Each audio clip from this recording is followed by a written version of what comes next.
அஸ்ஸலாமுஅலைக்கும். Pongal leave வந்தாச்சு. Out of station மாதிரி எங்கேயாவது போகலாம் அப்படின்னு பார்த்தா என்னோடய ஹப்பிக்கு வந்து லீவ் இல்லை. காணும் பொங்கல் அன்னைக்கு ஹாஃப் டே வந்து அவங்களுக்கு ஆஃபீஸ் இருக்குது. ஸோ அதனால் 2 days மட்டும் எங்கே போகிறது அப்படின்னு சும்மா இங்கே சென்னைக்குள்ளேயே போகலாம் அப்படின்னு சர்ச் பண்ணி பார்த்தப்போ தான் இந்த தாமரைப்பாக்கம் டேம் பார்த்தேன். ஆக்சுவலாக இது வந்து 1 yearக்கு முன்னாடி நாங்கள் போனோம். ஆனால் அப்போ தண்ணி வரல. போய்ட்டு ரிட்டர்ன் சும்மா தான் வந்தோம்.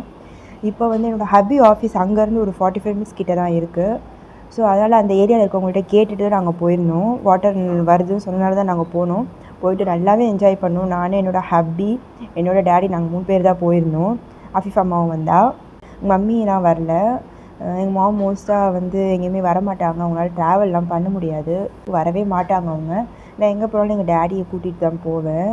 1 day ட்ரிப் பிளான் பண்ணி அப்படின்னா கண்டிப்பாக இந்த பிளேஸை நீங்கள் விசிட் பண்ணுங்கள். ஆனால் போகிறதுக்கு முன்னாடி தண்ணி வருதான்னு விசாரிச்சுட்டு நீங்கள் போனால் தான் உங்களுக்கு அது வந்து யூஸ்ஃபுல்லாக இருக்கும். இல்லாட்டி போய் வேஸ்ட்டு. பாய் பாய்.